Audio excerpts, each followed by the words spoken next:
Welcome to Western Reserve News, and you're watching the highlights of meetings that we're doing this week.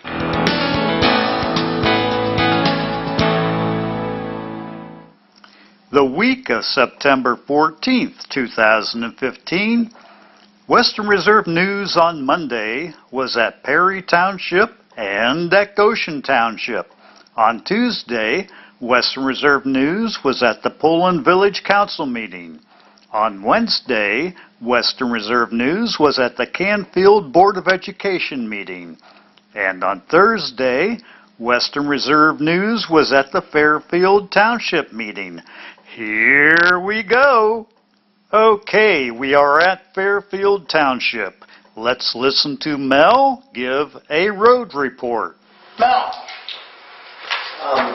We've been continuing with our hot mix patching of the roads throughout the township. We have about 3/4 of the township covered. It's got a little bit up here in the northeast quad to go yet. You might notice when we came in and put up the additional ADA signs for parking here, and also put up the horse and buggy sign on the north end of Railway Road. Have you seen any yet? I haven't seen any down there yet, but I hear they're down there. Of course, I'm not all down on really too much this time of year. That's more of a wintertime route for me.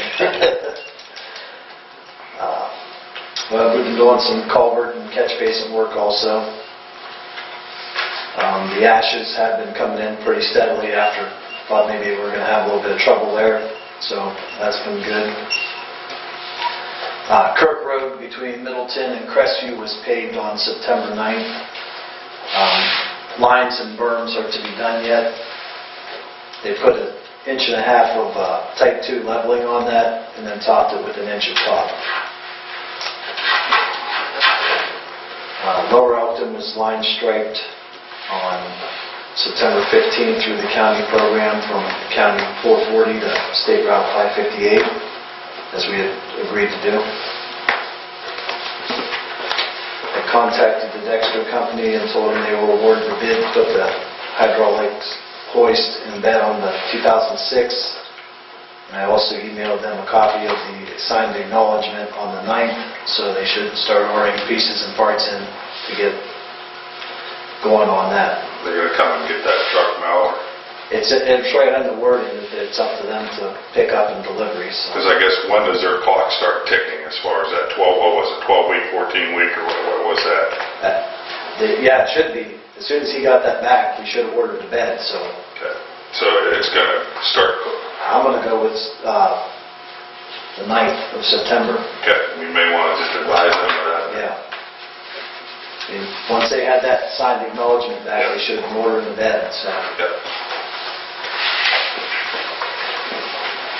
I also emailed First Energy to move forward with the options at the street light down here at 515 Fairfield School that we discussed at the last meeting.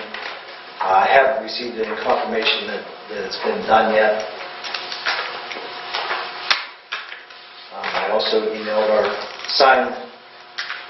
our signage grant update agreement to ODOT, and Pat just gave me this evening that it is signed off by them too and returned to us. So that's.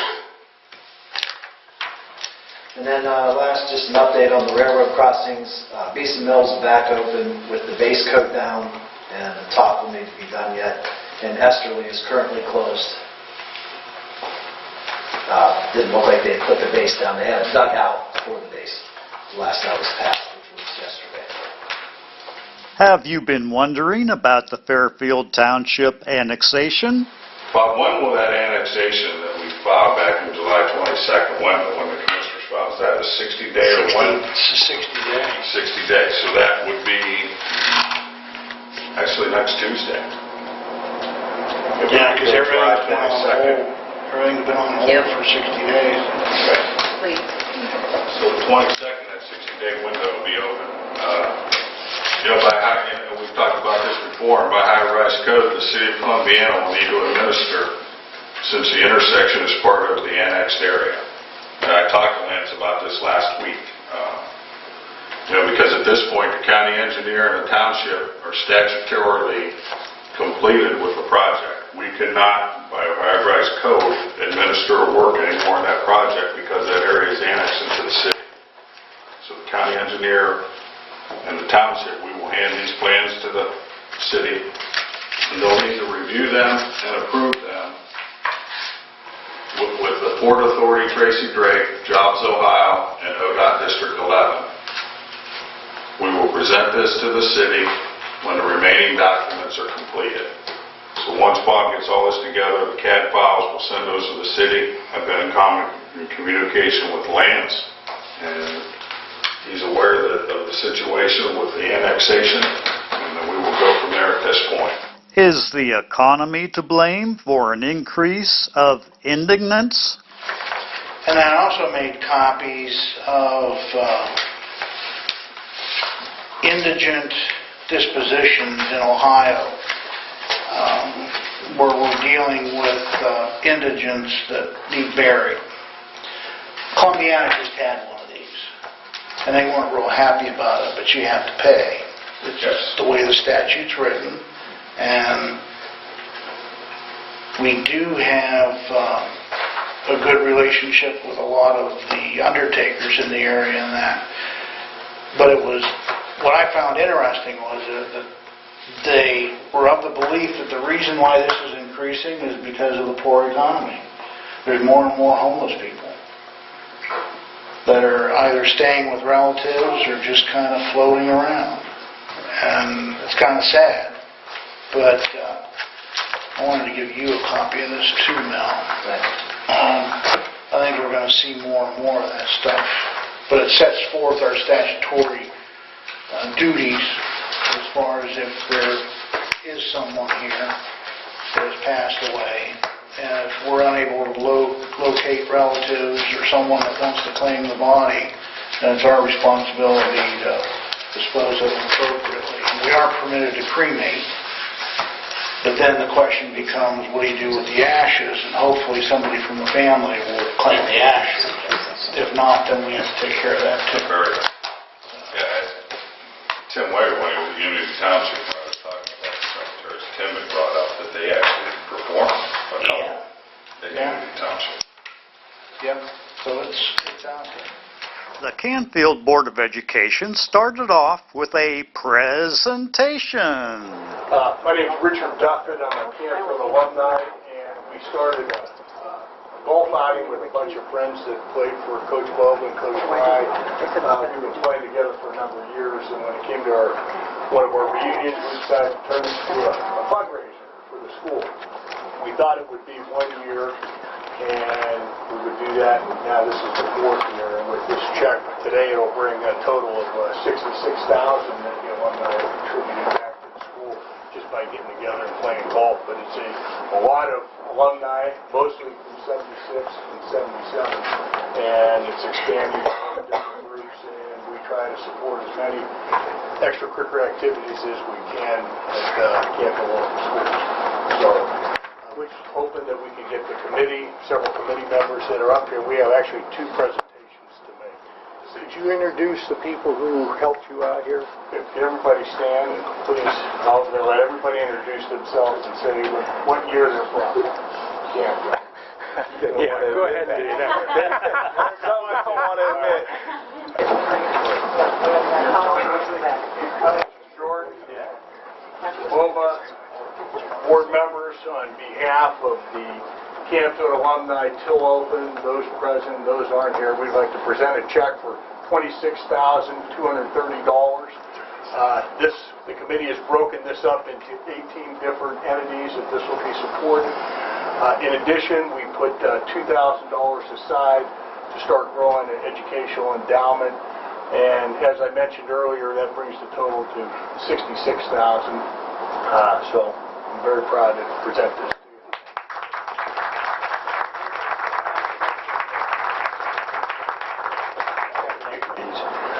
We also do a memorial at the beginning of the golf outing. This year, in salute to, in memory of Mrs. Eddy, we decided, and the Eddy family purchased this, and we'd like to present this to the school. This is the first Shirley Eddy Memorial Trophy. This will be presented to the winners of the Till Open every year, and it was decided by the committee and approached to Mr. Jordan that if we could display it at the school to remind people of all that the Eddies have done for the school as partnership, but also to remind alumni of how they can get involved, because we're trying to get as many alumni involved with this Till Open as possible, so maybe seeing this, then they would have something to get involved. So it says first place team, and you can see the plaque of the winner, so we'd like to turn that over to you as well. So.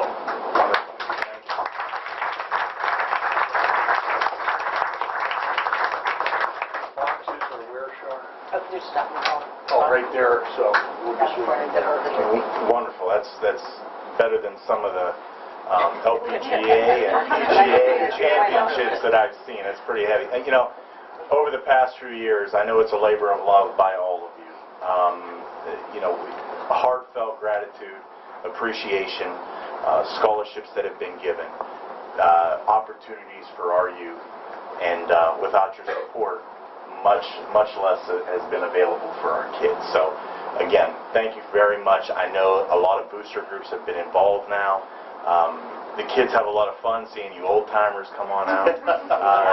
Seeing all of us come out and just laugh at us and along the way, how bad we are, but just the camaraderie that's there and just family atmosphere. Thank you very much. Thank you. Thank you.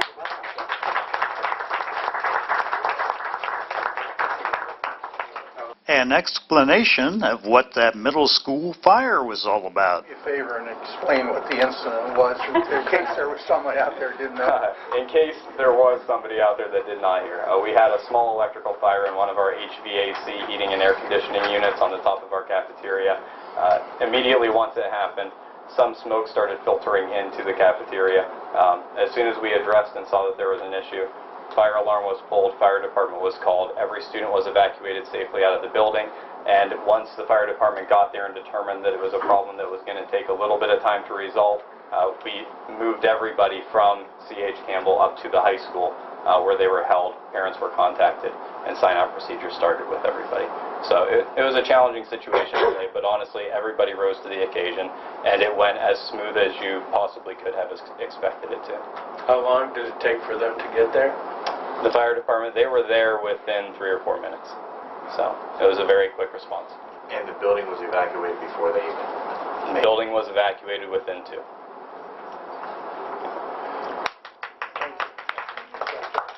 Best comment from a staff member today, and I heard it, turned, I didn't see who said it. We're going to figure this out. But and by quoting her, isn't it nice to see everybody coming together, getting the job done, and being effective? And that's the bottom line. Absolutely. So. One Canfield resident wants the Board of Education to stand by their published beliefs. Here in this small little town, so I get the business of running businesses, but sometimes I think we are taking the human resource part out of this running this Canfield School District business. And what I mean by that is our human resources, our students and our staff. And making sure that we use these beliefs and we use them as a litmus test to make decisions, to accept his recommendations, I think will make sure that we're making the right decisions. Because I'm not sure, and I know that we cannot discuss particular people or those kind of things, but I'm not sure we necessarily did that. And really think about it, and I challenge you all to do that, because... Can I point one out, and I don't want to interrupt you?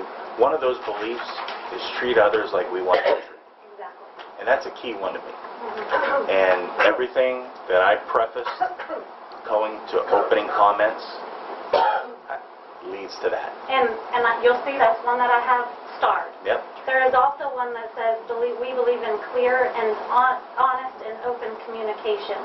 And I think it's important that you know anytime that there's an issue, you've got a room full of people. Now, I'm a person who I come, and you guys typically see me, I'm 1 or 2 of you guys and me sitting here. So I attend. But I also think it's important that if we use these beliefs and we use this vision and mission to make our decisions, there will be no question as a community where we came up with those decisions. One further question. I understand the special assignments and how that all works, and I get it. You guys have to make those decisions. Who is the person responsible for communicating to the employee what that special assignment entails? Is that you, or is that the principal? Who does that? The way the specific issue that you're talking about, Or, I mean, I'll try to complete the statement. It was joint effort for the entire CVMS administration and central. okay. And when someone hears that and understands that and doesn't follow what's being told of them, there are other ramifications that take. One visitor is wondering, is the meeting being recorded? Why, of course it is. WRN is here. So with respect to meeting minutes, is there a way to have a more detailed output of meeting minutes? Is that a possibility? How, if that was a request, how would that I can look at that, but I think Robert's Rules of Order You have and to, minutes are strictly the business that takes place and not the rhetoric. But I will certainly look into that. Just for point of information, the treasurer is responsible for the minutes. She's over here jotting down lots of stuff. So I understand your the question. recording that's done, is that The something recording, that can that's be... something you could watch, and that's on YouTube. and that's also online as well. That's on YouTube, That's online too. now? Oh, it has been for a long time. Yeah. And is there a way to get that linked so that people know that? Because I've been asking for this forever, and I didn't know that that was online. It's on YouTube. Mr. Mullane, Put a link on can we the put a minutes. link on the website? So again, it's available. At the Poland Village Council meeting, a grandmother tells of her grandson receiving a bacterial infection after wading in Yellow Creek. We'll work for Stephanie and hopefully get some avenues open up for you. Okay. Well, Tell us where Okay. you live, please, oh yeah. for those who don't know. Barbara Stacy out of 4885 Arrow Road, Pullman Township. My grandson Cody was in 7th grade last year. On November 7th, they were back here on this playground and going over to Kravitz's, okay? And as he was running through, he slipped and went down that embankment, okay? And there was evidently a big tree stump or something sticking up. So it caught him on his knee, ripped it open, and he landed in Yellow Creek. Okay, so he called me immediately. I was subbing at Union, and he said, Grandma, I'm really hurt. So I come flying down here, and the boys, I don't know how, and the girls carried him up from that, and it was very, very steep down there. Got him in the car, took him to the hospital, got him here to Akron Children's, and they said, we cleaned it out as best we could, but you never know about creek water. So just watch him. So I was going to have him the next day when his mother went to work. So when I got up there, he goes, well, my knee's really hurting, Grandma. And I looked down, and I said, where's the thermometer? We got to take his temperature. It's like 103. Called Akron Children's. They said, get him here immediately. Got him up there. They lanced it. They worked on it, and the doctor came out, and he said, there's something very horrific in his knee. And we can't do anything.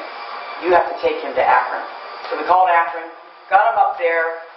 He was there 13 days, 3 operations. And their doctor up there, Dr. Shanker, is the infectious disease specialist of the world. They were very lucky to have that man up there. He came over and he said, in Cody's leg is human fecal, animal fecal, E. coli, and the 4th one, we can't name it, but I have sent it to Asia, Africa. I've sent it to every one of my colleagues in the world. I got one response. They don't know the name of it, but it's horrific. So he said he's got to be on a PICC line for 9 weeks at least, and he said, all I can tell you is the antibiotics that I'm putting in this PICC line are going to definitely kill the human fecal, animal fecal E. coli. This one we don't know. But thank God he's not a diabetic, because he probably would have lost his leg. And the EPA said that Yellow Creek has a higher than acceptable bacterial count. So finally, somebody at the dog warden was nice enough to help me out. This lady, she said, here's what I'm going to tell you to do. She said, you got to call the EPA. And I got the EPA's number, so I called the EPA. And the lady there was very nice, but she said, I don't know what to tell you to do. She said, because, well, you know, there's no money for this. I said, no money? I said, I just want to get the water tested. I just want to see what's in this water. In the back. So she said, well, you're just going to have to call somebody. I said, that's okay. I'm done. I said, I will be in the Vindicator, and I'm going to call all my 3 TV stations. And I said, I promise you, if nothing's done, I will be on Matt Lauer's show. I promise you. I'm not giving up on this, because there's many kids that play in this creek, and they shouldn't be in there. There's no way on earth anybody should be in that water. So I said, that's okay. I hung up, not within 1 minute, I looked down at my phone, it was the EPA. And Gerald Orr is the head of the EPA. And he said, can you tell me what happened? He said, you have to understand, we get prank calls all the time. That's why we don't call people back. I said, really? I don't think that's very good business. I said, I taught 40 years. If I would have left a message, I'm sorry I'm away from your children right now. Please leave your name, number, and message, and I'll call back, get you back as soon as I can. I'd have lost my job. How can you people never call people back, and how can you never be at your desk? I don't understand that. I didn't call one day. I called 5 days, morning, noon, and night. I said, if it wasn't for the lady at the dog warden, I don't know what I would have done, because nobody helped me. Nobody. So I told him what happened, and he said to me, I could hear his voice cracking. And he said, I have an 11-year-old son. I can't imagine him going through what your grandson. He said, no, you wouldn't want to. So he said, I'm Stacy, can you get a hold of Cody? I said, yes. And he said, I will be up there tomorrow, and we'll go down there, and we're going to test this water. Okay? So within a week, no phone call, I called him immediately. He goes, oh my God, we just got the results. I was just going to call you. He said, we're very concerned when your bacterial count in any water in Ohio, anywhere, is more than between 200 and 300. Cody's was 8,400. When was this? November 7th. Did we ever know about this? No. No. Because I had nobody helping me. Christine, the reason nobody did, I called Tim. Wait, I never heard about it. Okay, I told him, and I said, I have the water tested. I had to wait now for, he said, here's what you have to do. He said, we got the water, here's your results. I'm going to give it to the EPA, to your Ohio ones. Pat Sweeney called me. She said, I'll do everything I can with you. I called 2 other agencies, and they said, what we have to do is, we have to wait, because now it's so cold. He said, you're going to have to wait until next spring. Thank goodness it froze over last year. Right. Then the horrific water came with all the rains in May and June. He said, I have to have 7 solid days of sunshine before I can retest again. I said, okay. I said, that's fine. But I said, he said, I promise you I will back up there. And he and Pat Sweeney's assistant both came. And they said, we'll help you out any way you can. I said, because there should be no kids.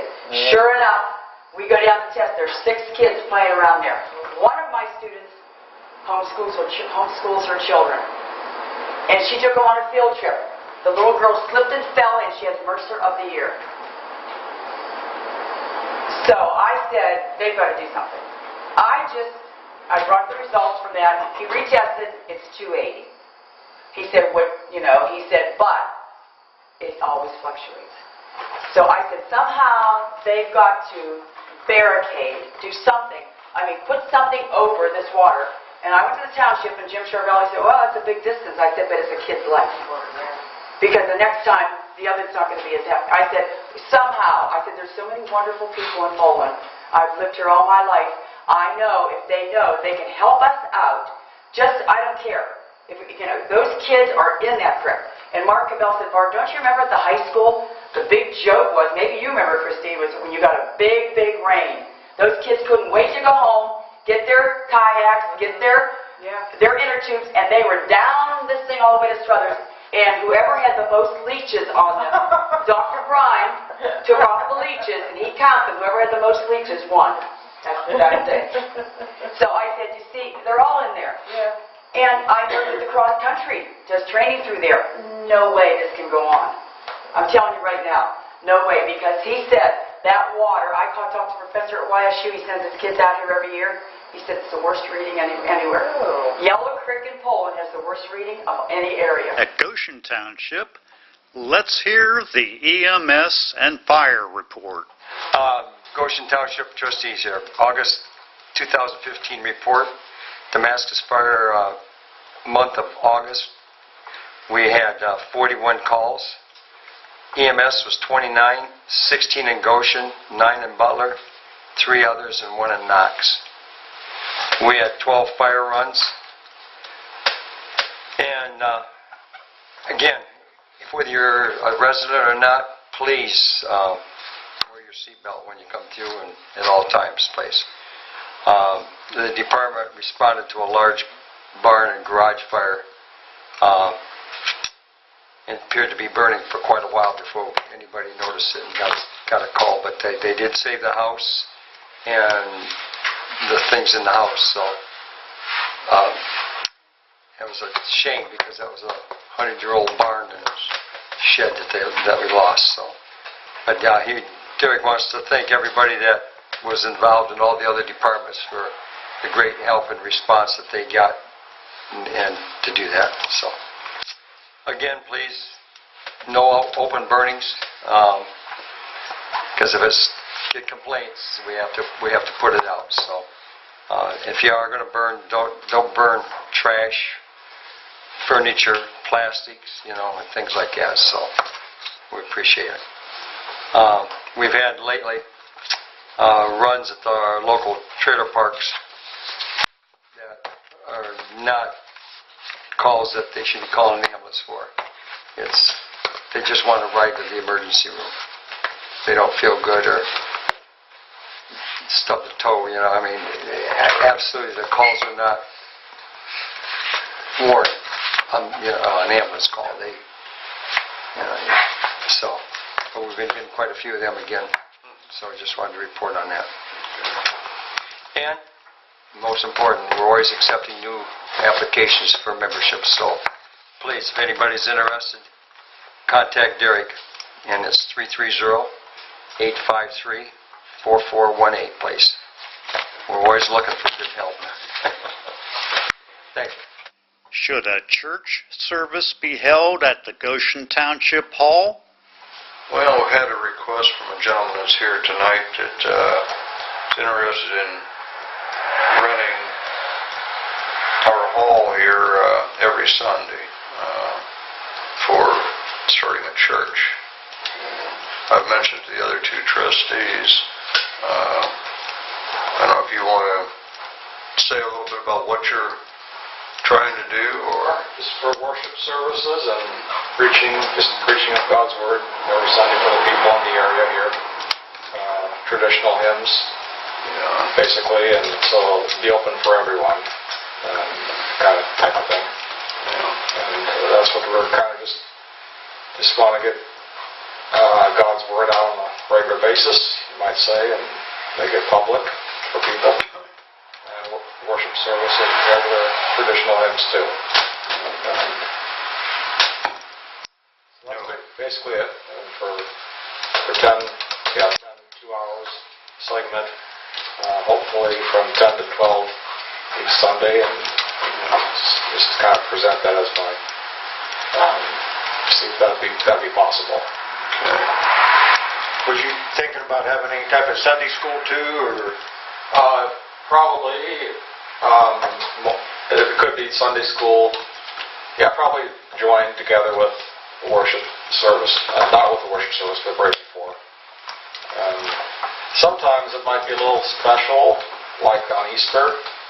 We might have like a special presentation of something, DVD or something, that sort of thing, and as well as a message. But buy, like Christmas too. Christmas, there'll be special times during the year that there are special events, and maybe from time to time having a collective meal together.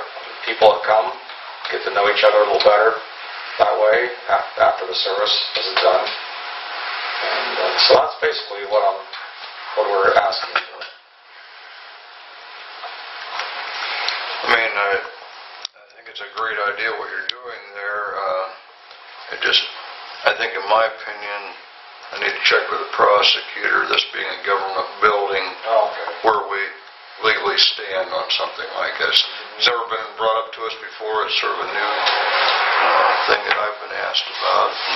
Okay. I have been involved with my uncle in the New England states in town halls. Okay.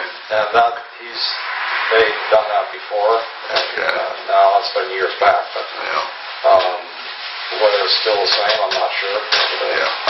Like I said, I don't have a clue on that. I think that's our next step is, before we discuss it anymore, is to find out if it's even a possibility or not before we go any farther. So. Okay. And Goshen Township decides to invest. The Star Ohio account, which has had 43,765 today, but I don't think we've ever touched it in 7 years. It's earning 0.11%. So basically a tenth of a percent. The banker and I recommend that we close the Star Ohio. We put that money in checking, and then we convert the checking account from a public funds interest-bearing account to a commercial analysis fund. That's just paperwork. Doesn't change the checks, doesn't change the account number or anything like that. Then we can take $200,000 of that money, which will then be around $700,000 in checking. $200,000 into a 2-year Cedars account, paying 0.804%, which is like 40 times what we're getting on our checking account. And then we invest $100,000 for 1 year at 0.501%. And then we invest at least $100,000 in the money market, which will pay 0.08, which again is 4 times what we're making. And we always need to keep about $200,000 in checking. But as money increases, we can pull some out of checking, put it back into the money market. Or if we need money, we take it out of the money market and put it back into checking. It's a manual effort. It's not like our old sweep account where it was automatic. We have to do it. And if we do that, we'll make a whole lot more on interest, although it's still not very much. But it's a lot more than we're making today. Perry Township leaf pickup, and the pancake breakfast probably won't happen until November. Leaf bags at Home Depot, October the 17th. You need to show your driver's license. Leaf pickup will begin on November 2nd on the north side of the township for 2 weeks, and then move to the south side of the township on November 16th for 2 weeks. These must be in bags that can be lifted into the truck by 1 person and must be curb-sized. Sticks and twigs should be bundled separately and will be picked up at a different time. Is there any other new business we need to discuss? These leaf bags, I believe I read in the paper that they're going to have a coupon put in your water bill, people that get city water. And then you'll take that to the Home Depot. Was it 9 to 2, Susan? I don't know the time. I think that's what it said in the newspaper, 9 to 2 or something like that on October 17th. If you don't have water, then take a drive